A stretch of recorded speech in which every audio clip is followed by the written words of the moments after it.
Fanboy Friday with Mark Walters and Robert Miguel. Coyote Country 104.9. Good morning time again for Fanboy Friday. So with me on the phone from Dallas, Texas, professional Q&A moderator and speaker, film critic at BigFanboy.com, and show director at the Dallas Comic Show, Mark Walters, everybody. Finally Friday, man. We're back. What's the matter, Robert? CIA got you pushing too many pencils? Man, I was going to say, a couple of weeks ago, you did, you got to do it again. What was it? Oh, Jason Statham doing the Megalodon. It's a Megalodon. You should do voices, man. You must watch a lot of movies, Mark. I do. It's funny. When I was growing up as a kid, I used to do a lot of that stuff. I did a lot of voices and whatnot. And it was just always me kind of imitating, some of my favorite scenes in movies and TV shows and whatnot.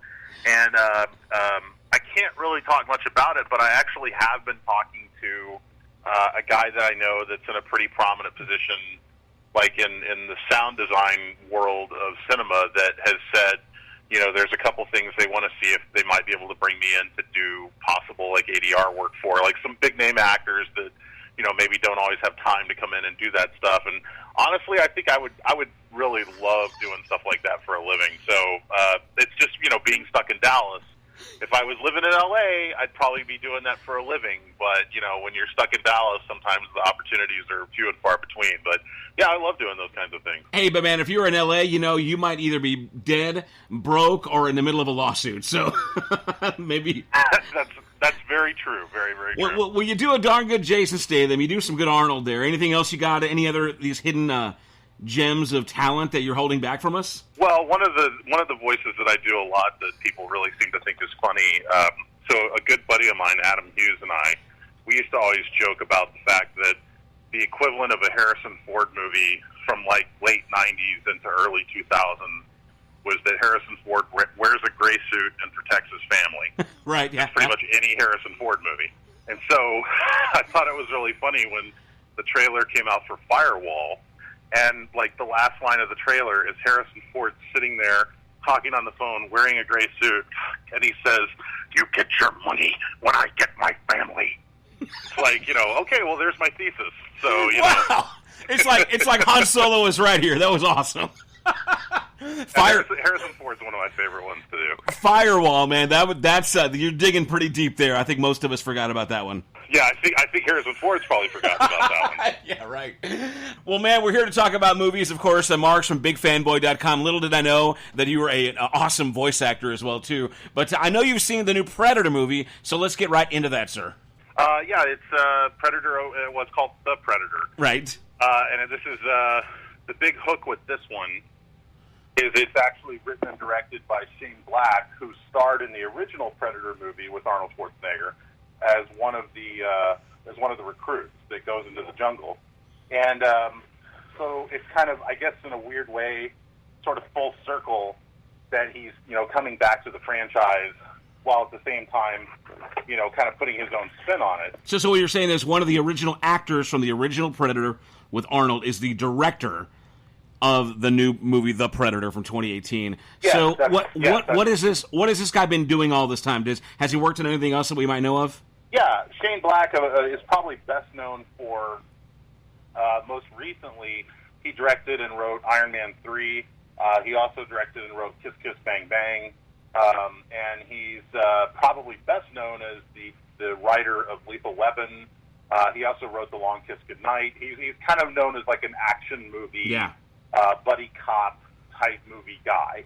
So he's definitely got, as far as Hollywood goes, he's got a lot of good cachet, for writing well-known films and films that are very popular, that have built up like kind of, I don't necessarily want to say cult followings, but like big popcorn movies. And then that coupled with the fact that he was in the original Predator movie, just kind of lends some really good, cool, like credibility and kind of fan excitement, I'm sure. Right, and Shane Black and Fred Decker, who actually co-wrote the screenplay to The Predator, they both worked on the movie Monster Squad. I'm sure you're familiar with that film. Yeah. Which is kind of a cult favorite 1980s movie.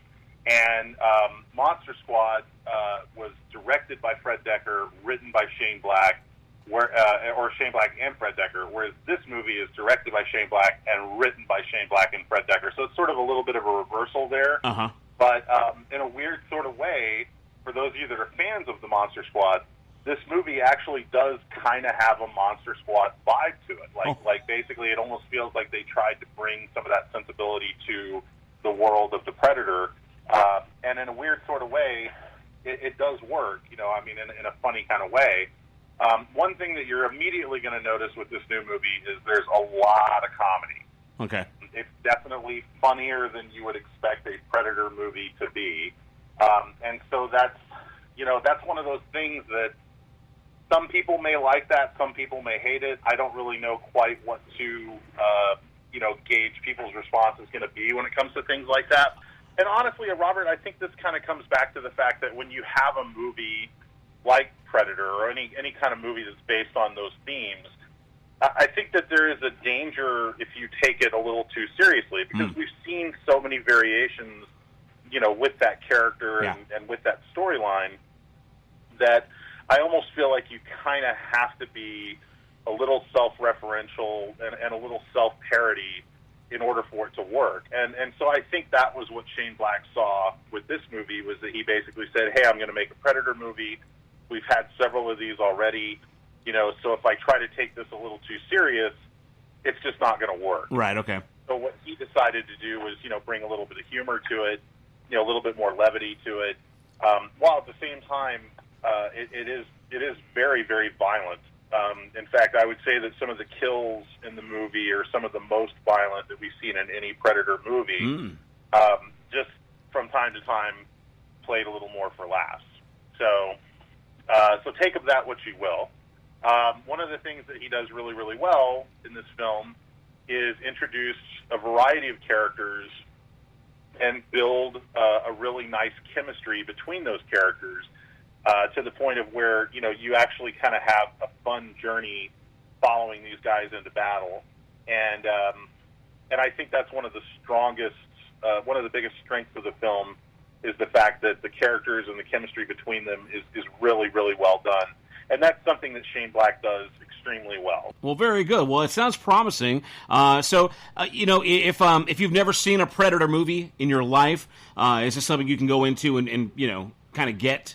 Well, I would say that if you've never seen a Predator movie in your life, you're probably going to be somewhat lost in this, because there are certainly a lot of nods to some of the classic Predator films, including the first movie, but there's also nods to the second movie. If you're a fan of the second movie with Danny Glover and Gary Busey, Jake Busey actually plays a character that is the son of Gary Busey's character from the second movie, although there's no real reference to that other than his name. Movie. Like he says his name at one point, and it's the same last name as the Gary Busey character from the second film, but they never explain the fact that he's the son of that character. But still, that's pretty cool, though. Yeah, that's kind of a cool reference to get back to. Yeah, and then there's certain things that like the Predator does that are references to some of the previous films. One of the things that I thought was kind of interesting, that is sort of a subtle thing that happens in the film, is that the actual Predator that they're chasing for most of the film, usually when we see these movies, the Predator is always portrayed as sort of this tall, big, imposing figure. And they actually did an interesting sort of creative choice in this movie to where the Predator is not, he's kind of a normal-looking sized dude. He doesn't look like a giant, imposing guy. And I think that was done intentionally because they wanted to show that, the Predators come in all different shapes and sizes. And also the fact that he isn't like this giant, lumbering dude means that he's a lot faster and a lot quicker in terms of the physicality of the character. So that was one aspect of it that I thought was particularly interesting that they did. The only thing I really had to complain about this film, if I had to say there were any complaints at all, because the first 2/3 of the movie is really solid.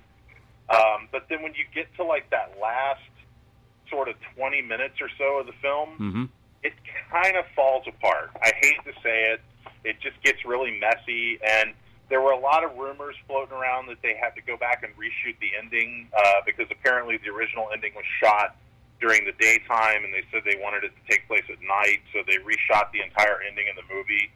And I don't know if maybe the original ending was better or worse than what we get in the movie, but that side of the movie, that aspect of the movie is a little bit disappointing. I think it's one of those things that, you know, people are going to say, you know, wow, that movie was really, really good until it hits a certain point, and then it just kind of falls apart.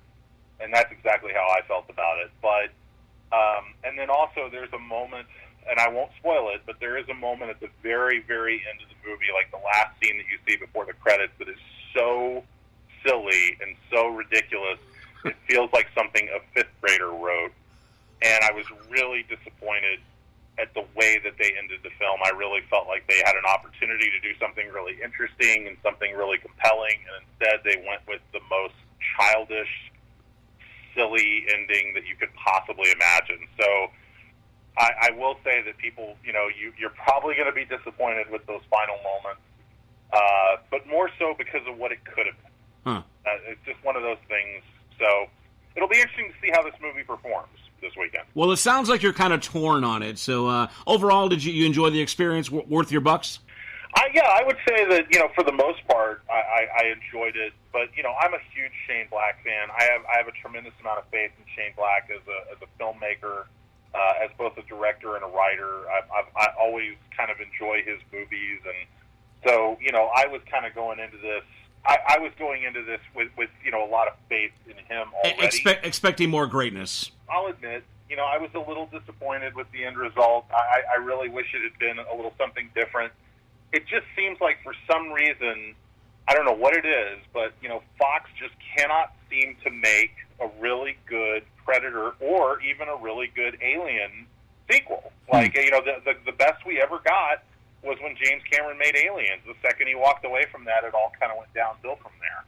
And I think that also kind of exists as far as the Predator universe goes too, and that's a shame, you know, because I mean, there's so much material there. There's so much to mine from, and the fact that they just can't seem to get it right, it's just really disappointing. But at the same time, if you like those Predator movies, if you like the concept of those movies, there's enough stuff here to enjoy. There's enough stuff that you'll say, like, wow, that's really cool. I'm glad they did that.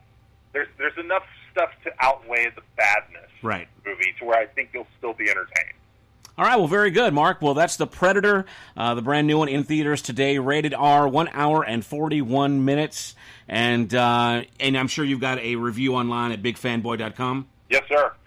All right, so everybody go check out the written review at the bigfanboy.com website. What else you got up online for us? Not too much. It was an interesting little bit of news that came out this week regarding Henry Cavill and the Superman, kind of the casting news. You know, there were rumors that had been floating about that were saying something along the lines of Henry Cavill wasn't going to play Superman anymore. There was actually a post that came out that said that Warner Brothers was considering possibly bringing in Michael B. Jordan to play the role. Now there's a lot of sort of, you know, counter information going out there, people saying that that's actually not true. There was never any truth to it. Henry Cavill's agent is even sort of retracting it and saying that, you know, there's no truth to it. So I think somewhere in the middle there is the facts are there. You know, I think that maybe there's something going on, contract negotiations or something. Maybe they're just playing hardball, trying to get a little more money. But yeah, it's been kind of an interesting little bit of news week there. Well, you know, like I've said before, I've never been a huge fan of Henry Cavill as Superman, but I think that's more about the way they wrote him as opposed to Henry's abilities. Anyway, I'm sure you'll keep us posted. Anything else? Any new trailers or anything coming out? No, nothing really terribly exciting. I mean, we did post up one thing I want to put is just kind of a button on that quickly, because I don't want to be circulating the rumor to the point of where people start taking it as fact.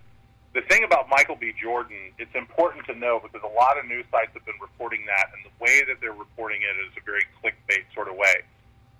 To my knowledge, they have not spoken to Michael B. Jordan. Like, this was something that the Warner Brothers executives had sort of said, hey, wouldn't it be interesting if we decided to sort of change things moving forward? Sure. Wouldn't it be interesting to cast someone like Michael B. Jordan? Mm-hmm. So I don't want people to sit there and think, oh, Warner Brothers is talking to Michael B. Jordan, because that's not what's happening. It's more of a case of this is a studio executive at Warner Brothers that's floating the idea. Right. And unfortunately, a lot of news sites, the way they're reporting it, it makes it sound like it's something that's already being discussed, and that's not the case. Right. It's somebody floating an idea, maybe an intern or somebody in the room kind of leaked the information. All of a sudden, it's like gospel, and unfortunately that's the way that stuff works. Like you said, clickbait, because everybody knows most people are going to have an extreme reaction to that idea. They're either going to love the idea or they're going to hate the idea, and that's the way to get. Especially after the fact that Michael B. Jordan, you're talking about an actor that already went through a significant amount of controversy because when he was cast as Johnny Storm in the Fantastic Four reboot, you're talking about him playing a character that historically had always been white, right? And we saw a lot of fan outrage over that and whatnot. So it's probably safe to say that Michael B. Jordan, as an actor, is probably not in a hurry to go yet another character that was always known to be white. So that's one of those things that you definitely want to take with a grain of salt. All right, Mark. Well, thanks again as always, man. And everybody go check out BigFanboy.com. Once again, let's give it up to professional Q&A moderator and speaker, film critic at BigFanboy.com, show director at Dallas Comic Show, and celebrity impersonator extraordinaire, Mr. Mark Walters. Thank you, my friend. Fanboy Friday with Mark Walters and Robert Miguel. Coyote Country 104.9.